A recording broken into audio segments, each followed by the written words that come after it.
नमस्कार. रेणुकाज किचनमध्ये आज आपण पौष्टिक असा पनीरचा पराठा बघणार आहोत. त्याचं सारण बघा, आतमध्ये एकसारखं कसं पसरलेलं आहे आणि खायला तर खूपच सुंदर लागतो. अगदी पोटभरीचा असा हा पराठा, एक पराठा खाल्ला तरी छान पोट भरतं आणि पौष्टिक सुद्धा आहे. चला तर लगेचच बनवायला घेऊया. इथे गव्हाचंच पीठ घेतलेलं आहे, मैद्याच्या चाळणीने चाळून घ्यायचं आहे म्हणजे आपले पराठे मस्त तयार होतात. तर आता सुरुवातीला यामध्ये फक्त मीठ घातलं आहे आणि मिक्स करून घेतलं आहे. थोडं थोडं पाणी घालून आपण जसं पोळीचं पीठ भिजवून घेतो त्याच पद्धतीने आपण आता इथे पीठ मळून घ्यायचं आहे. तर आपलं पीठ मळून झालेलं आहे, पण आता आपण थोडंसं ह्यावर तेल घालणार आहोत आणि 1-2 मिनटं पुन्हा आपण याला छान मळून असं मऊ पीठ तयार करून घेणार आहोत. अशा पद्धतीने 2 मिनटं एकसारखं पीठ मळून झालं की मग आता आपण ह्याला झाकून बाजूला ठेवून देऊया.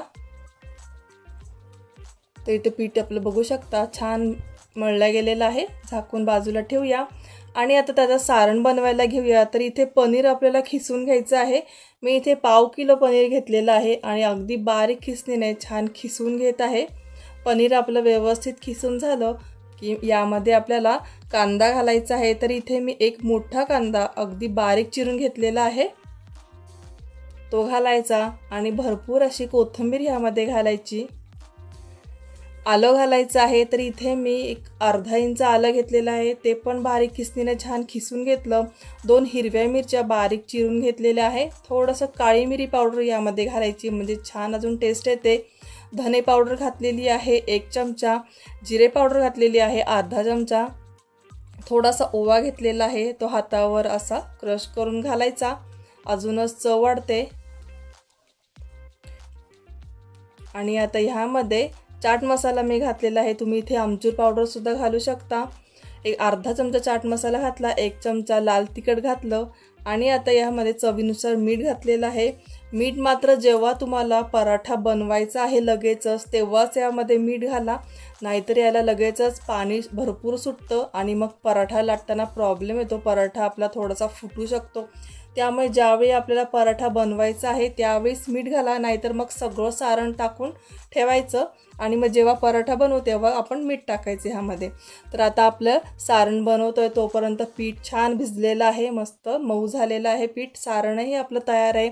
तर आता पराठे लाटायला घेणार आहोत. तर मी असं जे सारण आहे त्याचे गोळे करून घेते, म्हणजे एका पराठ्याला आपल्याला किती सारण लागणार आहे त्याप्रमाणे असे गोळे बनवून ठेवले तर आपला पराठा लाटायला आपल्याला सोपं होतं आणि झटपट आपले पराठे तयार होतात.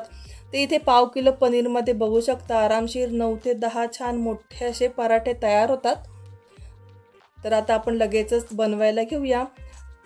तर गव्हाचा पिठाचा एक गोळा घेतला, तो कोरड्या पिठामध्ये चांगला घोळून घेतला आणि हाताने अशी त्याची वाटी बनवून घ्यायची आहे. चांगली मोठी वाटी बनवून घेतली. आता त्यामध्ये आपण जे पनीरचे सारणाचे गोळे बनवले आहेत ते गोळा एक घ्यायचा आणि आता याचं तोंड बंद करून घ्यायचं आहे. एक्स्ट्राचं पीठ वाटलंच तर काढून टाका, नाही तर तिथेच असं दाबून घेतलं तरीसुद्धा चालेल. आता पुन्हा याला कोरडं पीठ लावायचं. इथे मी गव्हाचंच पीठ घेतलं आहे, तर तुम्ही तांदळाचं पीठसुद्धा घेऊ शकता. त्याने छान असं क्रिस्पी असा पराठा तयार होतो. सुरुवातीला हातानेच थोडं थोडं दाबून घ्यायचं आणि मग नंतर अलगद हाताने आपण लाटण्याने त्याला लाटून घ्यायचे.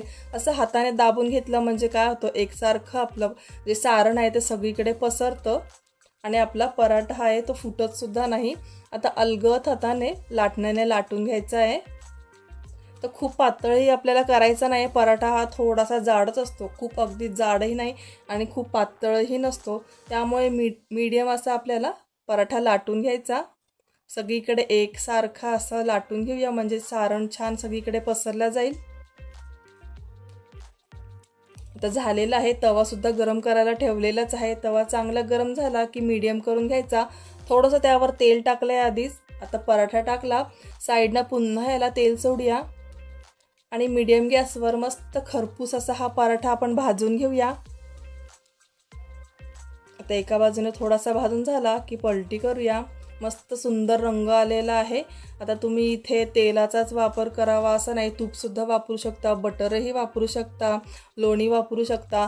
खूप सुंदर असा लागतो. ऑलरेडीच हा पराठा खायला खूपच टेस्टी लागतो.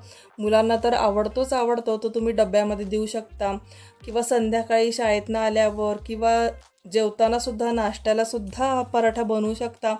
पौष्टिक तर आहेतच. वरनं मस्त तूप वगैरे लावायचं. सॉस बरोबर किंवा कुठल्याही चटणी बरोबर खाल्ला तरी सुंदरच लागतो. तर नक्की तुम्ही या पद्धतीने एकदा हा पराठा करून बघा.